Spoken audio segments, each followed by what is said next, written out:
Namaskar bachcho, welcome to the virtual class. I am very happy to see you once again in this virtual class, and in the previous episode we have seen the history of atoms and molecules, and we have seen that the law of chemical combinations, in that law of conservation of mass and law of constant proportion. Moving further, we have seen that Dalton's atomic theory, various postulates of Dalton's atomic theory. Can you recall all those things? According to the first postulate of Dalton's atomic theory, it says that all the matter is made up of tiny particles, and we call that tiny particle as atom. And these atoms are involved in chemical reaction. In the second postulate, we have seen that atom is an indivisible particle which can neither be created nor be destroyed. The same thing we related with the law of conservation of mass. And in the third postulate, we have seen that atoms of the same element have same size, atomic mass, and they have same chemical properties. We have also seen that atoms of different elements have different masses, different sizes, and have different chemical properties. And we have also seen that the relative number and kinds of atoms present in an element or in a compound are fixed. This thing we have related with the law of chemical combination, that is law of constant proportion. Now we will learn what is an atom. Before knowing about the atoms, we have to recall some of the concepts which we have learned in the previous chapter, that is matter around us pure?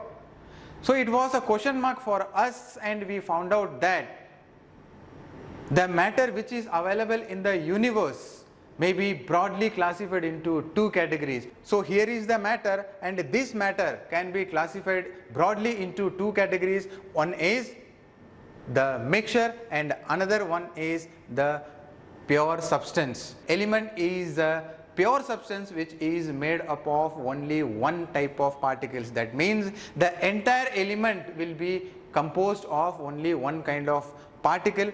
Take an example of iron, which is an element. Why it is called element?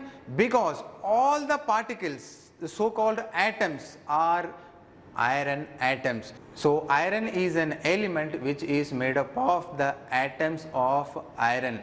That means an element is made of only one kind of particle.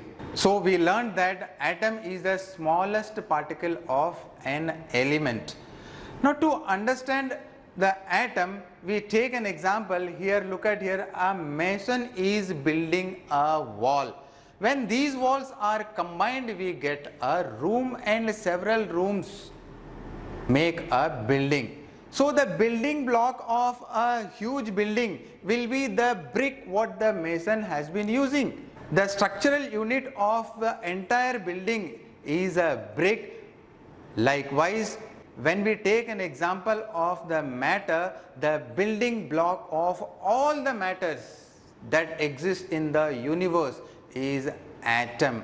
Children, from the Dalton's atomic theory, we learnt that every matter is made up of tiny particles. We called it as atom.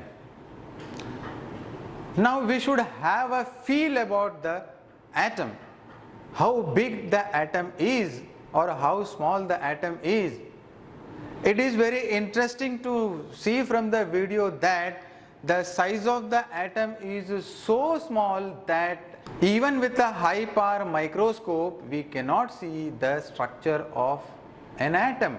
The size of the atom is expressed in nanometer. What is this nanometer? 1 meter is equal to 10 to the power 9 nanometer.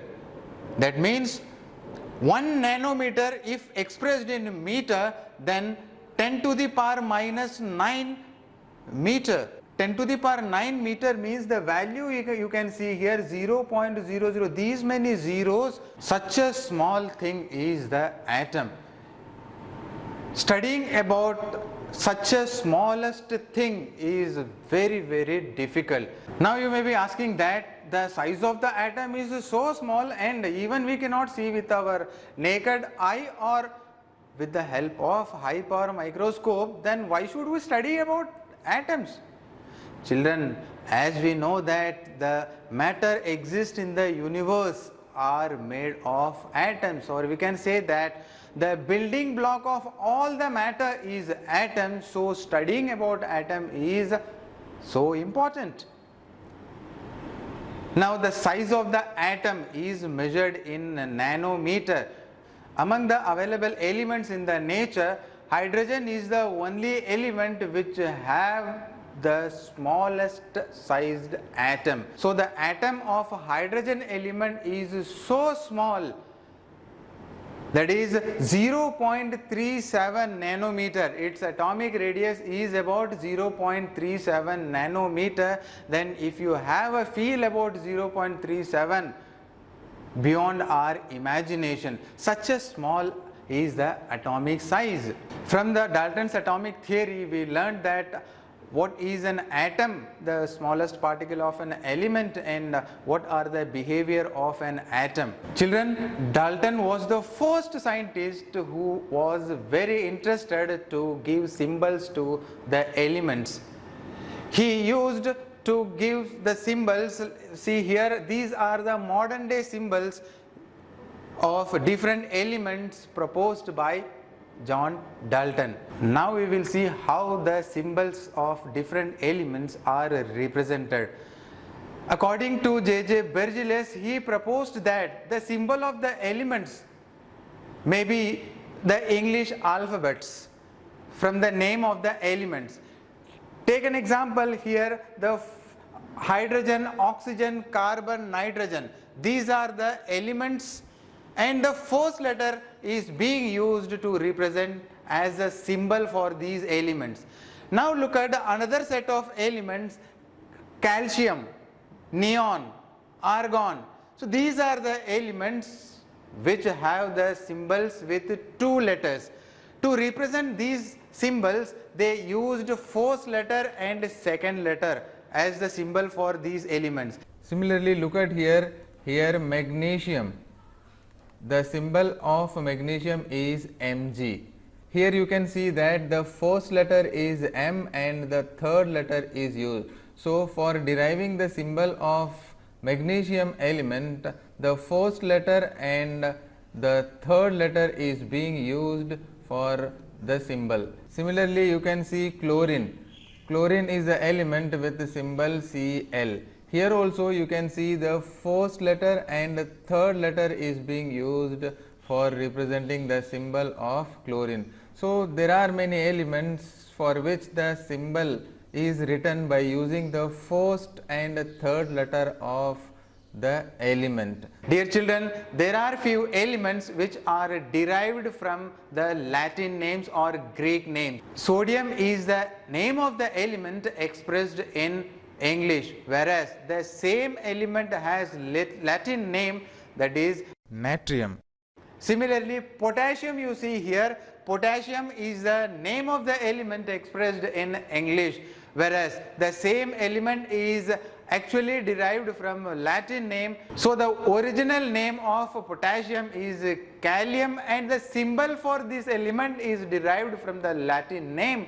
So the symbol of potassium is K, not P or some other letters from the English name of the potassium.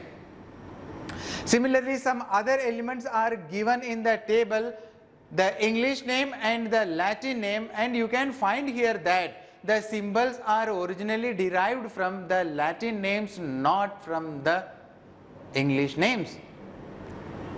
Similarly, some of the rules need to be followed while writing the symbols of the different elements. What are those rules? The first letter of the symbol must be in capital letters or in uppercase. The second letter followed by the first one should be written in small letters. For example, the symbol of hydrogen is H. H is always written in capital letters. Similarly, the carbon, the symbol of carbon is the first letter of carbon, that is C, and it must be expressed in capital letters. Whereas the symbol of sodium is Na, the first letter should be capital, but the second letter should be in small letter or lower case. Now we learn about atomic mass. So when we studied about atom, as we know that the building block of all the matter exists in the universe, and knowing about the mass is also equally important. What is mass, about that we have to understand, and we should have a feel about the mass. For better understanding, we relate mass of any object with respect to the weight of the object. Generally, when we go to the market for purchasing vegetables and all, the shopkeeper used to weigh by using a balance. So we call it as the mass. By knowing the mass, we can identify how heavy the object is. Similarly, we have studied that matter is anything in the universe which occupies space and have mass. What is that mass? The matter must have some heaviness. The heaviness may be small or large, we are not much concerned about that, but the matter, if the matter have some mass, that means the matter is made up of the building blocks, we call it as atom. Atoms must have some mass. How can we find the mass of the atom? What will be the weight of that atom?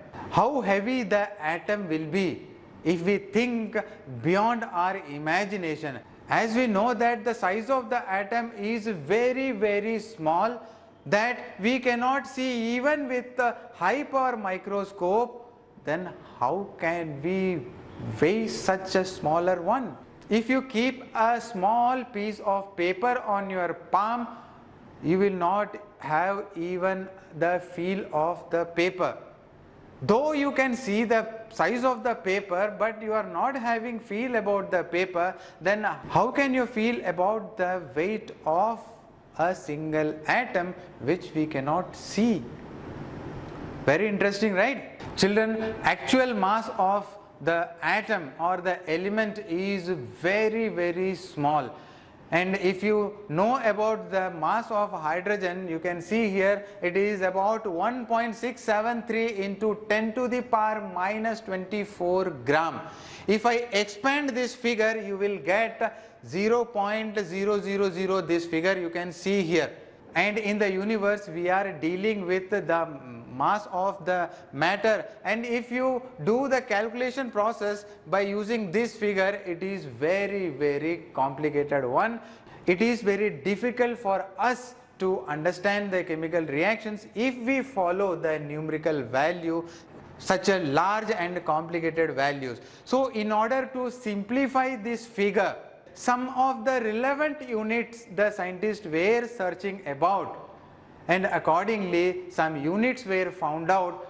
Based on the units, we can easily find out the mass of different elements. And as we know that the size of the atom is very, very small, and plenty of elements exist in the universe, and finding mass of each element separately is not the easy task. To find the mass of different elements exist in the earth, relative atomic mass has been found out. With that relative atomic mass, we do the calculation process.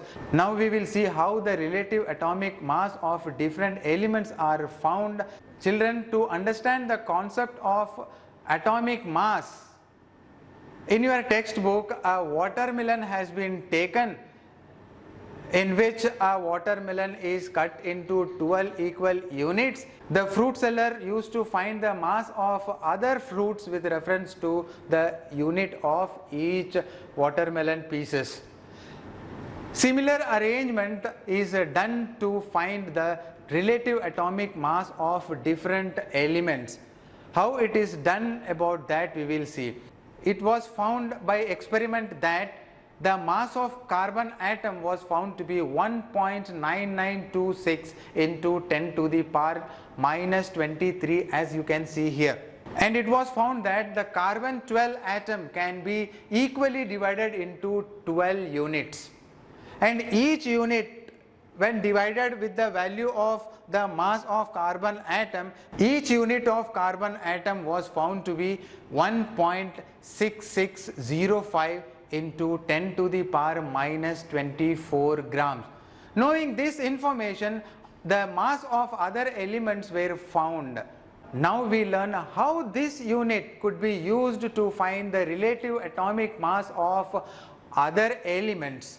Now in the earlier case we have seen that the fruit seller used the unit of the watermelon to find the mass of other fruits. Likewise, here carbon atom is divided into 12 equal units, right? By using these units, Dalton used to find the atomic mass of other elements. How it is done, about that we will learn. Just before we have seen that mass of each carbon 12 atom, the mass of each carbon 12 atom was found to be equal to 1.9926 into 10 to the power minus 23 gram. So this was the value found out experimentally, and we learned that when carbon 12 atom is divided, then we will get 12 equal units. Mass of each unit of carbon 12 atom, that is 1/12 the mass of carbon 12 atom, will become 1.9926 into 10 to the power minus 23 gram divided by 12. So by solving this, we will get 1.6605 into 10 to the power minus 24 gram, right? So this will be 1/12 the mass of carbon 12 atom. Since 1/12 the mass of carbon atom has taken as a standard unit for measuring relative atomic mass of other elements, so here 1/12 the mass of carbon atom is the atomic mass unit through which relative atomic mass of other elements are found. So in place of 1/12 the mass of carbon atom, which has taken as the standard unit for measuring relative atomic mass of other element, so here one atomic mass unit will be equal to 1.6605 into 10 to the power minus 24. The standard unit one atomic mass unit, which is also written as AMU. Nowadays in place of AMU we use U as the standard unit for finding atomic mass. Here U is the unified mass. So this will be our unit for finding the atomic mass of other elements. We learned that 1 AMU is equal to 1.6605 into 10 to the power minus 24 gram, right? So here 1 AMU, or we can write U. So here onwards we will use, instead of AMU we will use U. You can see on the right side of this screen that a balance, on the left hand side you find hydrogen atom is kept for finding its relative atomic mass. The weighing balance become equal when we add 1 unit mass of carbon 12. This shows that the relative atomic mass of hydrogen is equal to 1 U. So the mass of each hydrogen atom will be equal to 1 U. Similarly, for finding atomic mass of helium, you can see the screen where I need to add 4 unit mass of carbon. So when I add 4 unit mass of carbon, then the mass of each helium atom is found to be equal to 4 atomic mass unit of carbon. So the relative atomic mass of helium is equal to 4 U. Similarly, to find the relative atomic mass of oxygen atom, you see the balance right on the screen. In order to balance the oxygen atom, we need to add 16 unit mass of carbon. Here we can see that the mass of oxygen becomes equal when I add 16 unit mass of carbon. This shows that the relative atomic mass of oxygen is found to be 16 unit. So this way relative atomic mass of other elements can be found out by using unit mass of carbon as a standard measuring unit. Dear children, now we learn how do atoms exist in the universe. Some of the atoms are freely available in the universe. We call such elements as noble gas. For example, helium, neon, argon. So these are the elements which are available in the universe in free state or native state. But most other elements are available in the universe in two ways or two forms. What are those forms? Let us learn what is a molecule. Children, a molecule is an electrically neutral group of two or more atoms chemically bonded together. This molecule is again classified into two categories. One is molecule of elements and molecules of compound.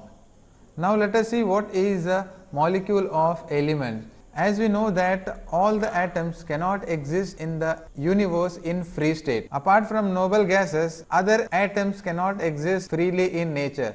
So these atoms of the elements are combined themselves and they make molecules. So we can say that the molecule of an element contains two or more similar kind of atoms chemically bonded together. That means atoms of the same element combine to give molecule, and these molecules are called molecules of elements. Take an example here, oxygen. You can see that two atoms of oxygen combine to form oxygen molecule.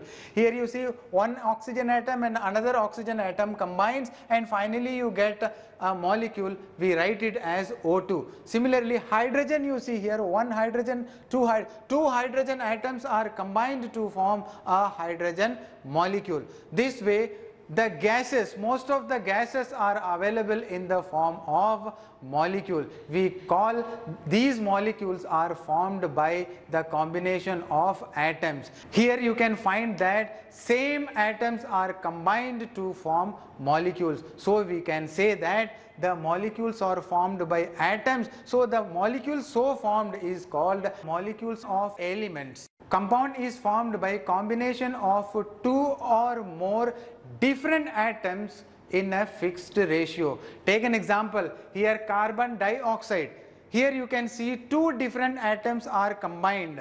Carbon is one atom and two atoms of oxygen are combined to form a carbon dioxide. So carbon dioxide is considered to be a compound. In this, these atoms are combined in a fixed ratio. In carbon dioxide, you will find one atom of carbon and two atoms of oxygen. Next example you see here, water. In water you will find two atoms of hydrogen and one atom of oxygen, and these atoms in water molecule is combined in a fixed ratio, that is 1:8. You see here, pure substance is classified into elements. When the atoms are combined, when two or more same type of atoms are combined, then we will get a molecule. Similarly, here you see the pure substance is again classified into compound. What is a compound? Compound is a mixture of or combination of two or more different elements combined in a fixed ratio.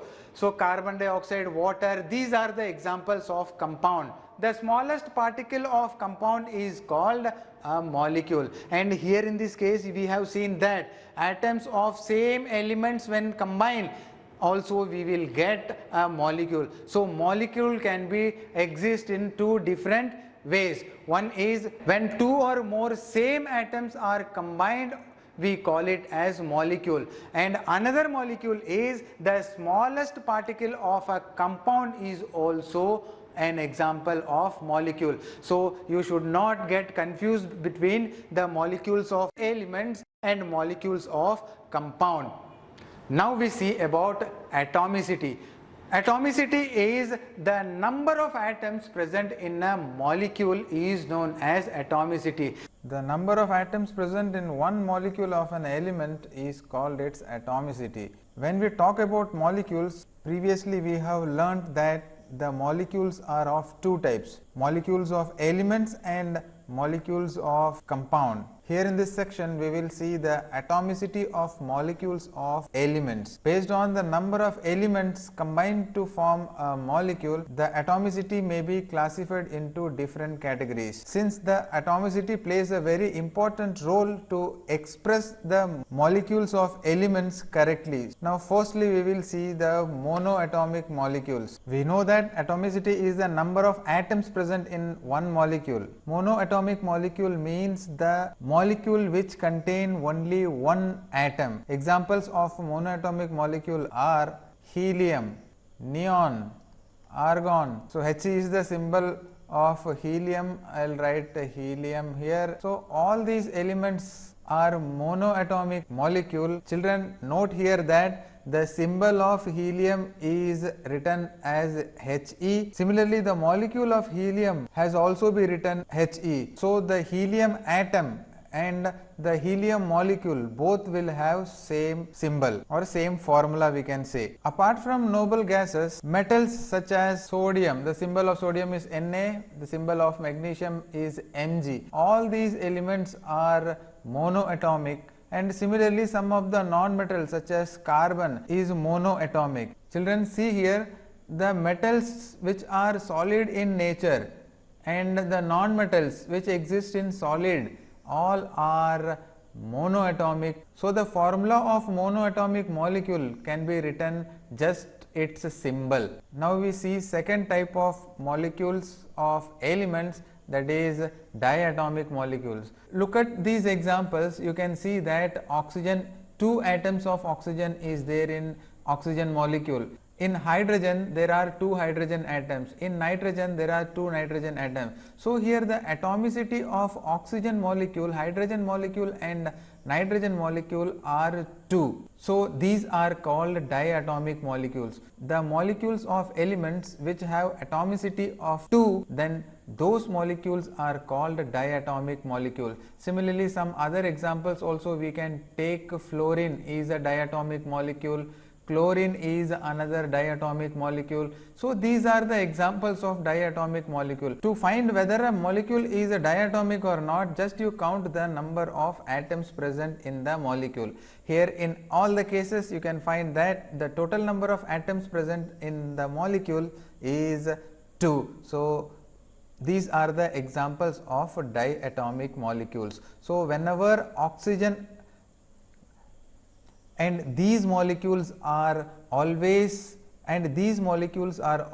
found in diatomic, and the formula should be memorized. So now we see the next one, that is a triatomic molecule. In the earlier section we have seen that oxygen is a diatomic molecule, and this is the oxygen molecule which we breathe in for respiration process. So in the atmosphere the gas which is present is this oxygen, that is diatomic oxygen molecule. Here you see O3 is an example of triatomic molecule. O3 is ozone. The molecular formula of ozone is O3. See here the atomicity of O3 is 3. That is why it is called a triatomic molecule. In triatomic molecule, the total number of atoms present in a molecule must be 3. So here ozone you see O3. So 3 atoms of oxygen are there. So this is the example of triatomic molecule. Now you see the next one, tetraatomic molecule. In tetraatomic molecule, the total number of atoms should be 4. So example of tetraatomic molecule is P4. Phosphorus is a non-metal and exists in P4 combined form, thereby forming tetraatomic molecule. So phosphorus is the example of tetraatomic molecule. Now we see next type of molecule, that is octaatomic molecule.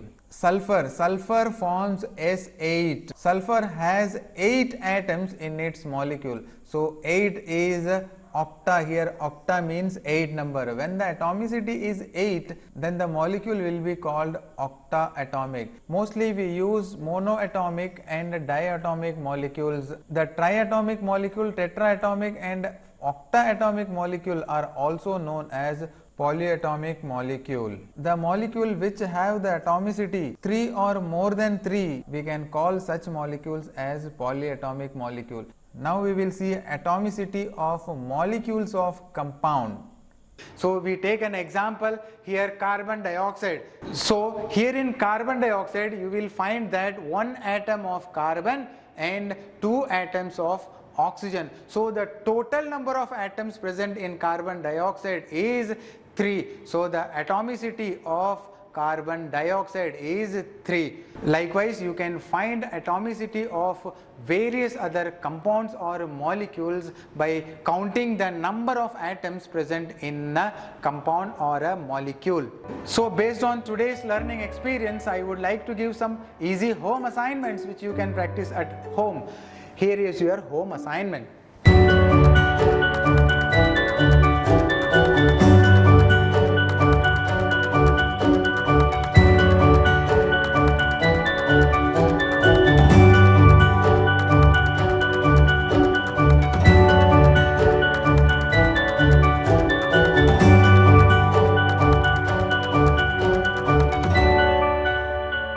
Hope you will do all these home assignments very easily. Dear children, that's all we have for today's class. In the next episode, we will be seeing about the chemical formula, how to find chemical formula and other terms related to these atoms and molecules chapter. Till then, take good care of yourself. Bye.